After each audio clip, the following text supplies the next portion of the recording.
இன்றைக்கு மிக அழகான தலைப்பு நமக்கு கொடுக்கப்பட்டிருக்கிறது. இந்த தலைப்பை குறித்து பிஷப் சர்மான் நித்யானந்தம் அவர்கள் அருளுரைகள் புத்தகத்திலே அருளுரை எழுதியிருக்கிறார். அதிலே சில குறிப்புகளை நான் கிரகித்தேன். God's call for committed partnership. God's call for committed partnership. கிறிஸ்துவினுடைய அல்லது கடவுளின் அழைப்பு என்பது அர்ப்பணிக்கப்பட்ட பங்களிப்பை கடவுளோடு சேர்ந்து செய்கிறோம் என்கிற தலைப்பு தான் நமக்கு கொடுக்கப்பட்டிருக்கிறது. கடவுளுடன் அர்ப்பணிக்கப்பட்ட பங்காளர்களாக பங்குதாரர்களாக நாம் இருக்கிறோம். நான் அடிக்கடி சொல்வேன், நம்முடைய மதிப்பை பற்றி, நம்முடைய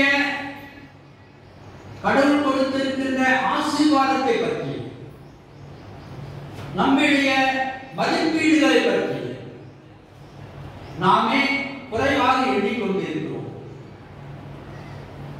ஆனால் கடவுள் நமக்கு மிக உயர்ந்த ஒரு ஸ்தானத்தை கொடுத்திருக்கிறார். அதை நாம் சிந்தித்து பார்ப்பதில்லை. Always we have low complex. எனக்கு ஒண்ணு இல்லை, மற்றவங்க அப்படிங்கிறாங்க, அந்த குடும்பம் அப்படி இல்லை, அவரை கடவுள் ஆசீர்வதித்தாரே, நமக்கு ஏன் இந்த நிலைமை என்று நாம் யோசிக்கிறோம். ஆனால் கடவுள் நம்மை அவருக்கு சரிசமமாக அல்லது அவருடைய சாயலே நமக்கு கொடுத்து விட்டார். We have got the image of God. கடவுளுடைய சாயலை, சாயல் என்று சொன்னால் குணாதிசயங்கள் கடவுள் நமக்கு பூரணமாய் கொடுத்திருக்கிறார்.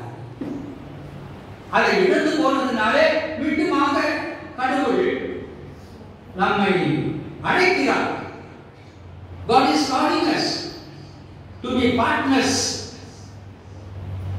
of His creation, of His people. அவரோடு கூட சேர்ந்து அவருடைய திருப்பணிகளை செய்வதிலே கடவுள் நம்மை பங்குதாரர்களாக, பார்ட்னர்ஸாக வைத்திருக்கிறார். இது மிகப்பெரிய சாத்தியம் அல்லவா? ஒரு அல்லேலூயா சொல்லுங்க. அல்லேலூயா. கடவுள் நமக்கு ஈக்குவலா கொடுத்திருக்கிறார். நம்ம நினைக்கிறோம் அவன் எனக்கு ஈக்குவல் ஆவன், ஈடா கோடாவன் என்று நினைக்கிறோம். ஆனால் கடவுளே நம்மை அவருக்கு சமமாக வைத்து அவருடைய சாயலையே கொடுத்திருக்கிறார். பரிசுத்தம், நீதி, உண்மை, சமாதானம், சமத்துவம் எல்லாவற்றையும் கடவுள் அள்ளி கொடுத்திருக்கிறார். இன்னும் சொல்ல போனால் படைப்பையே கடவுள் நமக்கு தானமாக கொடுத்து விட்டார்.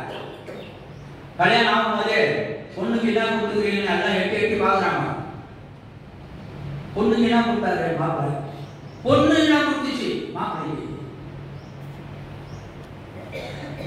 நம்ம கல்யாணத்துல பாக்குறோம் பீரோ, கட்டிலு, தலகாணி மொத்தம் வந்து இறங்கிட்டு எல்லாம் பார்க்கணும்ட்டு கோயில் வெளியே வச்சிடறாங்க. ஆனால் கடவுள் நமக்கு இந்த படைப்பையே கொடுத்து விட்டார். எங்கு பார்த்தாலும் இயற்கையின் படைப்புகள். அந்த காலத்துல பெரியவங்களுக்கு நல்லா தெரியும். அவங்க வந்து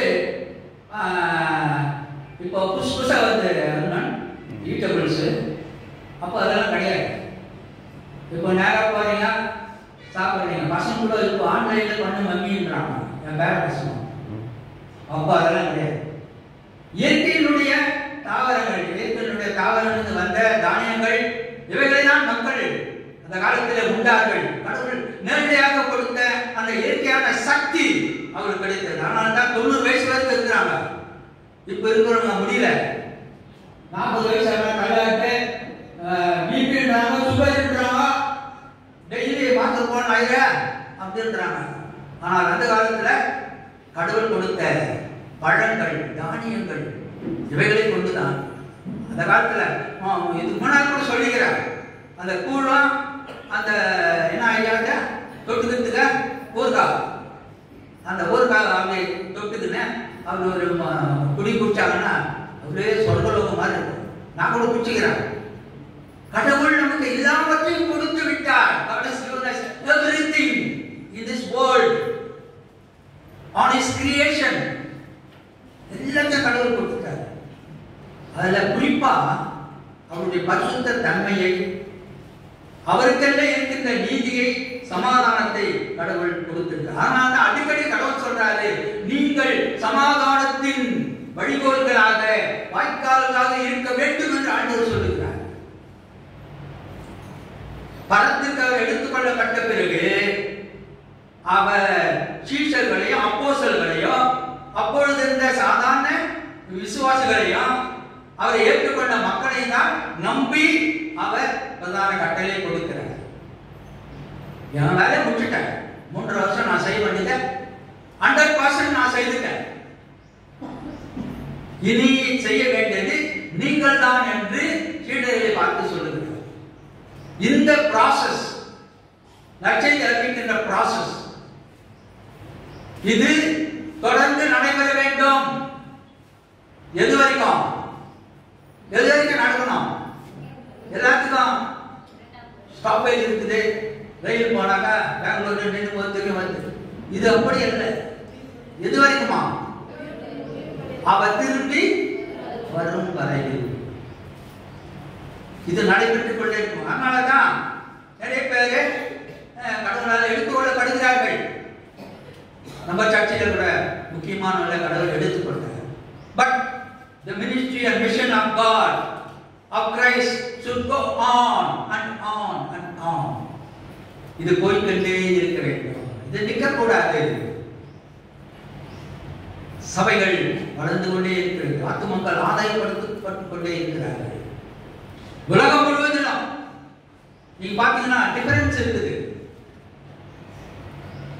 நேற்று நைட்டு புது வருஷம் வந்துச்சு நியூசிலாந்துல கொண்டாடுறது டிவியில போடுறான்.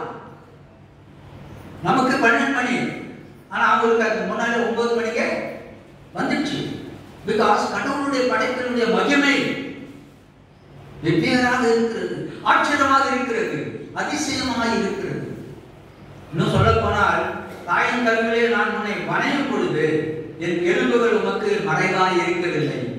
என்னுடைய கருவை உடைய கண்கள் கண்டன. கடவுள் நம்மை படைப்பது எவ்வளவு அழகான ஒரு ப்ராசஸ். கருவிலிருந்து அப்படியே நம்ம உருவமா வரோம். கல்யாண மாப்பிள்ளைக்கு பொண்ணு பார்க்கும்போது மூக்கு மொழிமா இருக்கணும், ஐயா சிவப்பா இருக்கணும், வேலைக்கு போகணும், இதெல்லாம் எதிர்பார்க்கிறோம். கடவுள் நமக்கு எல்லாவற்றையும் கொடுத்திருக்கிறார். முக அழகு முக்கியம் அல்ல, ஆனால் குணம், பரிசுத்த தன்மை, இவைகளைதான் ஆண்டவர் எதிர்பார்க்கிறார். மிக அழகாக ஆண்டவர் சொல்லுகிறார், நான் பரிசுத்தராய் இருப்பது போல நீங்களும் பரிசுத்தராய் இருங்கள். என்னை படிக்க வச்ச ஒரு அண்ணன், ஆர்எஸ்என் ஒரு அண்ணன், அவர் அடிக்கடி சொல்லுவாரு, இந்த வசனத்துக்கு சொல்லுவாரு, ஒரு பெரிய கல்லை எடுத்து நீ தூக்குனாக்கா தூக்க மாட்டான், தூக்க முடியாது, சின்ன பையனாரு. ஆனால் அவனால் எதை தூக்க முடியுமோ அதை சொன்னால் அவன் தூக்குவான்.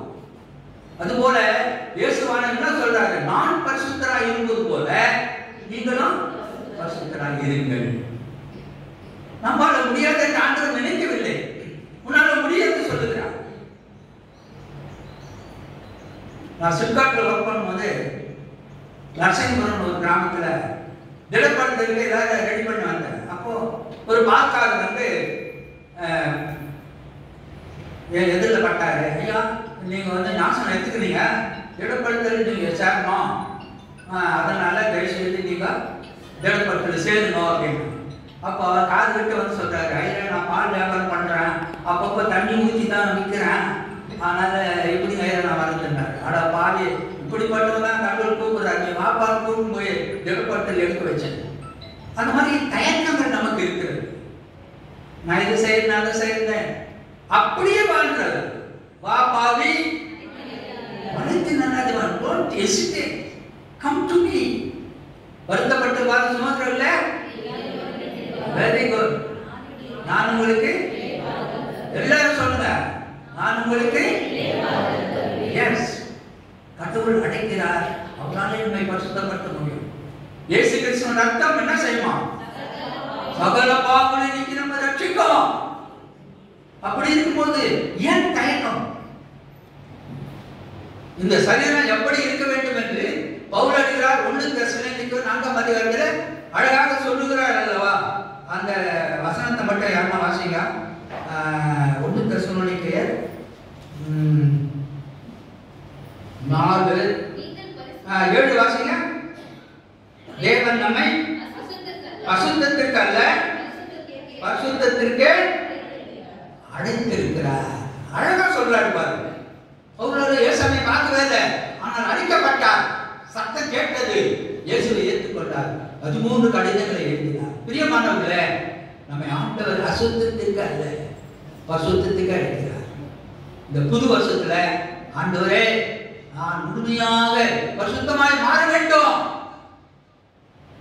பழையவர்கள் ஒழிந்து போயின, எல்லாம் புதிதாயின. கிறிஸ்துவுக்குள் ஒருவன் இருந்தால் எப்படி இருக்கிறானா? புது சிருஷ்டியா இருக்கிறான். கிறிஸ்துமஸ் ஒரு ட்ரெஸ், புது வருஷத்துக்கு ஒரு ட்ரெஸ். புதுசு, அப்புறம் போக போக வயசாயிடுது. ஆனால் கிறிஸ்துக்குள் இருக்கும்போது எப்பவுமே நம்ம எப்படி இருப்போமா? புது சிருஷ்டிகளா இருக்கிறோம். எப்போ கடவுள் பட்சாரோ அதே போல நாம் இருப்பதற்கு முடியும் என்று ஆண்டவர் சொல்லுகிறார். இந்த ஆண்டுல நம்ம மேலும் மேலும் மேலும் பரிசுத்தமாக்குவதற்கு முயல வேண்டும். ஆனால் பாவ அறிக்கையா சொல்லணும்னு நினைக்காதீங்க. ஒவ்வொரு முறை அறிக்கை செய்வது கடவுள் மன்னிக்கிறார். ஆனால் தான் திருச்சபை முறைமையில ஐயா அந்த வசனம் 4 வசனம் வாசித்து எனக்கு கொடுக்குறாரு. அது என்னது? பாவம் மன்னிப்பின் நிச்சயம். நம்ம அறிக்கை செய்யும் போது கடவுள் மன்னிக்கிறார். பாவங்களை மறைக்கிறவன் அவைகளை அறிக்கை செய்து விட்டு விடுகிறவனோ இரக்கம் பெறுவான். இரக்கம் பெறுவான். கடவுள் நம்மை மன்னிக்க ஆயத்தமாக இருக்கிறார், அவளோடு இருக்கிறார். அதை நான் மறந்து போகக்கூடாது. எனக்கு அடிக்கடி இந்த பொன்னை புடமுடைகின்ற அந்த செயல் எனக்கு ஞாபகத்துக்கு வரும். அதை கட்டாமட்ட கொடுக்கும்போது அவருக்கு தேய்ச்சினே இருப்பார், பலமுறை தேய்ப்பார். அதே போல ஆண்டவருக்கு நம்ம கொடுக்கும் பொழுது அது என்ன செய்யறாரு? நம்மை புடமுடுகிறார், சுத்தப்படுத்துகிறார். சுத்த ஆவியை நிலை சிருஷ்டியும் நிலைவரமான ஆவியை நிலை புதுப்பியும் என்று சங்கீதக்காரர் சொல்லுகிறார். என்ன நீ ஈசோக்கு நான் கடிதேறும், அப்பொழுது நான் உறைந்த மழை போல வெண்மையாக கடவுள் நம்மை சுத்திகரித்துக் கொண்டே இருக்கிறார். முன்ன முன்ன முன்ன போயிட்டே இருக்கணும், பேக் அடிக்கூடாது, முன்ன போயிட்டே இருக்கணும், எதையும் பார்க்க கூடாது. அதான் எபிரேயர் 12:1 சொல்றாரு, பாரமான யாவத்தை தள்ளிவிட்டு விசுவாசத்தை துவக்குகிறவரும் முடிக்கிறவருமாயிருக்கிற இயேசு கிறிஸ்துவை நோக்கி பொறுமையோடு என்ன செய்யணுமா? ஓட கடவும். ஓடினே தான் இருக்கணும். அப்பதான் பிரைஸ் வரணும். முன்னால ஓடணும், முன்னால போகணும், பேக் அடிக்கூடாது. கலப்பெண் மீது கை வைத்து பின்னிட்டு பார்க்கிறவன் என்னுடைய ராஜ்யத்திற்கு உரியவன் அல்ல என்று சொல்லுகிறார். ஆகவே நாம் பரிசுத்தத்திற்கு அழைக்கப்பட்டிருக்கிறோம். அதற்காக நாம் என்ன செய்யணுமா? டெய்லி நாம் அதற்காகவே அங்கலாய்த்து கடவுளை மன்னிப்பு கேட்டு நாம் முன்னேற கடமைப்பட்டிருக்கிறோம், அழைக்கப்பட்டிருக்கிறோம். அதான் அவரோடு கூட இருப்பதற்கு, பங்காளில இருப்பதற்கு கடவுள் நமக்கு அந்த சலுகையை கொடுத்திருக்கிறது. You are partner with God. What a privilege. இரண்டாவது கருத்து கடவுளுடன் இறையசை கட்டுவதில் நாம் பங்காளிகள் என்று சொல்லுகிறார். கடவுள் ராஜ்யத்தை கட்டுவதிலே இந்த பூலோகத்திலே கடவுள் ராஜ்யம் இருக்கிறது என்பதை நினைப்படுத்திக் கொண்டு அந்த ராஜ்யத்தை பெருக்குவதிலே நாம கடவுளோடு கூட இணைந்து பங்காளிகளாக செயல்பட வேண்டும். We have to be with God in extending God's kingdom. கடவுள் ராஜ்யத்தை பெருக்குவதில் நாம் பங்காளிகளாக இருக்க வேண்டும். எப்போ நம்ம உடம்பு பற்றியும் நம்முடைய தேவை பற்றியும் எல்லாவற்றையும் பற்றியும் நாம நினைத்து அதிலேயே சுத்தி வருகிறோம்.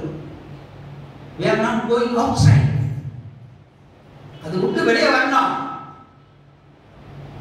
நேற்று நானு பாப்பா ஐரம்மா பிள்ளைங்க உட்காந்து கடவுளுக்கு இந்த வருஷம் ஃபுல்லாக என்ன செய்தாங்க அதெல்லாம் ஷேர் பண்ணணும்னு சொன்னோம். எல்லாம் ஷேர் பண்ணாங்க. அப்போ ஐரம்மா சொன்னாங்க, எனக்கு இந்த முட்டி ஆப்ரேஷன் நடந்ததுலேருந்து நான் வெளியே போக முடியல, இப்படியே இருக்கிறேன் அப்படின்னு சொல்லி வேதனைப்பட்ட போது பாப்பா சொல்லிச்சு, அப்படி இல்லை மாமி, நீங்கள் உட்காந்துனே கடவுளை பற்றி சாட்சி சொல்லலாம், நீங்கள் உட்காந்துனே ஃபோனில் கூட மற்றவங்களுக்கு ஜெபம் பண்ணலாம், உட்காந்துனே நீங்கள் ஆலோசனை சொல்லலாம். You can encourage people, uphold in prayer, and you can proclaim the good news. நற்செய்தி மற்றவர்கள் அறிவிக்கலாம். நான் இப்படி இருந்த கடவுள் எனக்கு சுகத்தை கொடுத்திருக்கிறார், நான் செத்துருந்தா 3 வருஷம் ஆயிருக்கும், சொல்லுங்க அப்படின்னு சொல்லிச்சு. அது உண்மைதான் பிரியமானவர்களே. கடவுள் ராஜ்யத்தை எப்படி பெருக்குவது என்று நாம் குழம்பக்கூடாது. It's not get confusion in extending God's kingdom. நம்ம எல்லாம் கடவுள் ராஜ்யத்தில் இருக்கிறோம். அல்லேலூயா. பின்னால் இருக்கிறவங்க சொல்ல, நம்ம எல்லாம் இருக்கிறோம், கடவுள் ராஜ்யத்தில் இருக்கிறோம். ஒரு பக்கம் மோடி, இன்னொரு பக்கம் ஸ்டாலின், இது போயின்னு வந்துட்டே இருக்கும். பட் நிரந்தரமான ராஜ்யம், கடவுள் ராஜ்யம் இயேசு ஸ்தாபித்து விட்டார். அதை நீங்களாம் எல்லாருக்கும் போய் சொல்லுங்க, எக்ஸ்டெண்ட் பண்ணுங்க, நீங்க தான் போகணும் அப்படின்றாரு. நான் கடந்த முறை கூட சொன்னேன், மிஷினரி வாழ்ந்து போயிட்டாங்க, இனி நம்ம தான் எக்ஸன் பண்ணணும். எனக்கு ரொம்ப சந்தோஷம். அந்த பச்சை சட்டை போன்ற பிரதர் பேர்கள் இருக்கு, அவங்க 25வது திருமண நாள் இங்கே கொண்டாடினாங்க. சல்மான் மயில்வாணனா அவர் பேரு மயில்வாணனா. ஐயா நீங்க வந்திருக்க ரொம்ப சந்தோஷம். I appreciate you. அவர் கைத்தட்டி நன்றி சொல்லுங்க. Because this is symptom of the kingdom of God. நான் இருக்கும்போது நிறைய பேர் வெளியே வந்தாங்க. ஒரு பையனை எஸ்எம்எச்ல பார்த்தேன், ஓடி வந்து என் கையை பிடிச்சிங்க, ஐயா என்னை தெரிந்தான்னு கேட்டாங்க. என்னப்பா யாரா பார்த்தேன் இவ்வளோ வாழ்ந்துருக்கிறீங்க அப்படின்னா, ஐயா நீங்கள் தான் எனக்கு நாசனம் கொடுத்தீங்க, பால ரீஸ்டில் தான் கொடுத்தீங்க. இப்போ நான் வந்து எஸ்எம்எச்ல ட்ரைனிங் முடிச்சுட்டு நான் இப்போ சூப்பர்வைசராக இருக்கிறேன், டியூட்டராக இருக்கிறேன் அப்படின்னு சொன்னேன். ரேடியோலஜி டிபார்ட்மெண்ட்ல அவன் டியூட்டராக இருக்கான். நம்ம ஞாபகம் கொடுத்த பையன். இதுதான் கடவுள் ராஜ்யத்தினுடைய சிம்டம். எவ்வளவு பேருக்கு நம்ம கொடுத்தோம் நம்ம இருக்கும்போது நிறைய பேர் வந்தாங்க. பட் அவங்க வேற எந்த கட்சிக்கு போறதுனா கூட we don't have objection, but they are representing the kingdom of God. நம்ம ஒவ்வொரு நாளும் மற்றவங்களுக்காக ஜெபிப்பது, மற்றவங்களுக்கு நல்ல ஆலோசனை சொல்றது. நம்ம வந்து சில நேரத்தில் மற்றவங்க கதையை பேசணும்னா நமக்கு அல்வா மாதிரி இருக்குது. அந்த காலத்துல கணக்கெல்லாம் கட்டில தண்ணி குடிக்கும் போது வந்து எக்கா உங்களுக்கு தெரியுமா அந்த கதை அப்படின்னு நல்ல கதை இல்லை, வேற கதை. ஆனால் நம்ம மற்றவங்களை பார்க்கும்போது we have to encourage them. அது எங்க அப்பா எனக்கு கற்றுக் கொடுத்தது.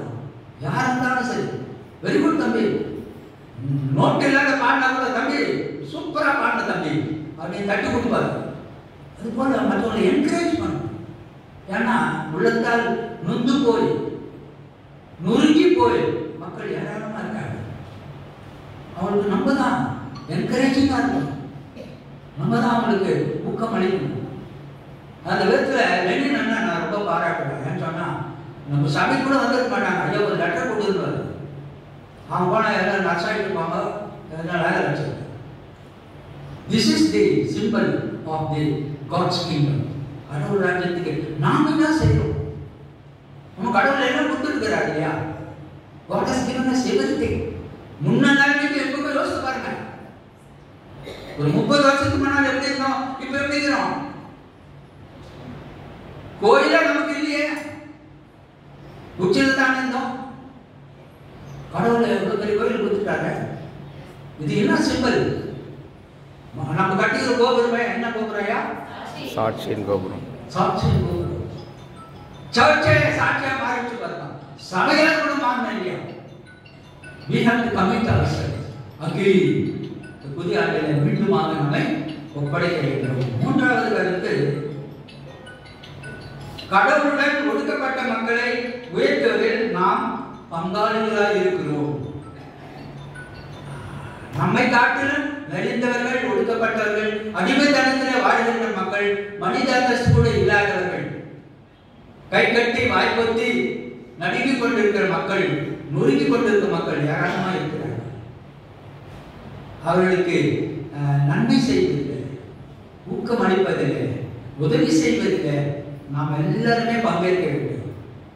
யாராவது ஒருத்தர் கொடுத்தாங்க, இல்லை நீ என்ன கொடுத்த, நீ என்ன செய்கிறாய், நீ என்ன ஏழைய நீ தூக்கி விட்டு இருக்க, யோசித்து பாரு. உனக்கு கடவுள் எல்லாம் கொடுத்துக்கிற.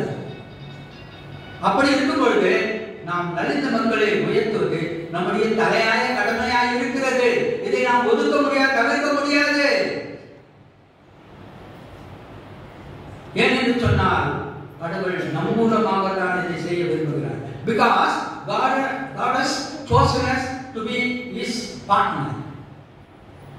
பங்காளிகள் என்பது ரொம்ப ரொம்ப சிரேஷ்டமான வார்த்தை, பியூட்டிஃபுல் வேர்ட், அர்த்தமுள்ள ஒரு வார்த்தை. நீ எனக்கு என்ன இருக்கிறார்? பார்ட்னர் இருக்கிற கடவுள் சொல்றார். பார்ட்னர், பங்குதாரர். இன்னும் சொல்ல போனால் மரணத்தில் பங்கு கொடுத்து விட்டார். அந்த மரணத்திற்கு முடிவை ஏற்படுத்தாமல் அவரை உயிர்த்தெழுந்து நீங்களும் உயிர்த்தெழுவீர்கள் என்று சொல்லிவிட்டார். நான் பிழைக்கிறபடியினால் நீங்களும் பிழைப்பீர்கள். யோவான் 14 அழகா சொல்றாரு, நான் பிழைக்கிறபடியினால் நீங்களும் பிழைப்பீர்கள். யோவான் 14 முதல்ல பாத்தீங்கன்னா, நான் போய் உங்களுக்கு என்று தளத்தை ஆழ்த்த பண்ணின பின்பு மறுபடியும் வந்து உங்களை என்னோடு சேர்த்துக் கொள்வேன். What a wonderful God we have. அற்புதமான கடவுள், எண்ணி பார்க்க முடியாத அளவுக்கு நம்மை நேசிக்கிற கடவுள். அப்படிப்பட்ட கடவுள் நான் செய்துட்டேன், நீங்க செய்யணும்னு சொல்ற. வலதுபுறமா இடதுபுறமா அவர் நியாய தீர்ப்புல நிற்கும் பொழுது வலதுபுறமா இருக்கிற பார்த்தீங்கன்னா சொல்வாரா, வாருங்கள், நான் பசியா இருந்தேன் ஆகாரம் கொடுத்தீர்கள், சிறையில் இருந்தேன் விடுதலை செய்தீர்கள், அப்புறம் வந்து துக்கத்திலிருந்து நான் ஆறுதல் படுத்த வந்தீர்கள். இப்படிலாம் சொல்லிட்டு அவர் எந்த பக்கம் இருக்கணும் நீ செய்யல. எப்ப சாமி உங்களை பார்த்தோம்? இந்த சிறியில் ஒருவருக்கு எதை செய்தீர்களோ அதை எனக்கே செய்தீர்கள். ஏழைகளுக்கு இறங்குகிறவன் வசனம் பாரு, நான் சொன்னா முடிக்கிறீங்க, அங்கதான் நிற்கிறீங்க நீங்க. You are really great. ஆரம்பிக்கும் போது முடிக்கிறீங்க பாரு. நீங்களாம் நாங்க பிரசங்கம் பண்ணும்போது உஷாராகணும்னு சொல்றீங்க. நானு அதனாலதான் உங்களை ஏமாற்ற முடியாது. தப்பா சொன்னா கூட கரெக்டா வந்து சொல்றீங்க. ஆகவே கடவுள் அந்த ஏழைகளுக்கு செய்கிற உதவி அவருக்கே செய்ததாக சொல்லுகிறார். அப்ப நம்ம ஒரு ஏழைகள் கொடுக்கும்போது கடவுள் மகிழ்ச்சி அடைகிறார். Very good, you can good thing. அதை தான் எதிர்பார்த்தேன். ஆகவே இந்த புதிய ஆண்டிலே இந்த 3 கருத்துக்களை மனதில் வைத்து நாம் செயல்பட எல்லாம் வல்ல ஆண்டவராகிய இயேசு கிறிஸ்து தாமே உங்களுக்கு அருள் புரிவராக, உங்களை கரம்பிடித்து நடத்துவாராக. ஆமென். கண்களை மூடி நாம் ஜெபிப்போம். அன்பின் ஆண்டவரே, இந்த 3 கருத்துக்களையும் நாங்கள் மனதின் ஆழத்தில் பதித்துக் கொள்கிறோம். ஆண்டவரே, உடைய படைப்பின் பங்காளிகளாக இருக்கிறோம். படைப்புகளையும் எங்களையும் பரிசுத்தமாக நாங்கள் ஆக்கிக்கொள்ளவும் பாதுகாத்துக் கொள்ளவும் அருள் புரிய வேண்டுமாறு ஜெபிக்கிறோம். ஆண்டவரே, கடவுள் ராஜ்யத்தை பெருக்குவதில் எங்கள் பங்காளிகள் என்று சொன்னீர்கள். இந்த ராஜ்யத்தை பெருக்க எங்களை அர்ப்பணம் செய்கிறோம். ஆண்டவரே, எளியோரை நிறைந்தவர்களை நேசித்து அவர்களை வைத்துவதிலே நாங்கள் உங்களோடு கூட பங்காளிகள் என்பதை சொன்னீர்கள். அதன்படி நாங்கள் மற்றவர்களுக்கு உதவி செய்ய எங்களுக்கு வேண்டிய நல்ல உள்ளத்தை தாரும். எங்களோடு தொடர்ந்து பேசும், வழி நடத்தும். இயேசுவின் மூலம் வேண்டிக் கொள்கிறோம் ஜீவனுடைய நல்ல பிதாவே. ஆமென்.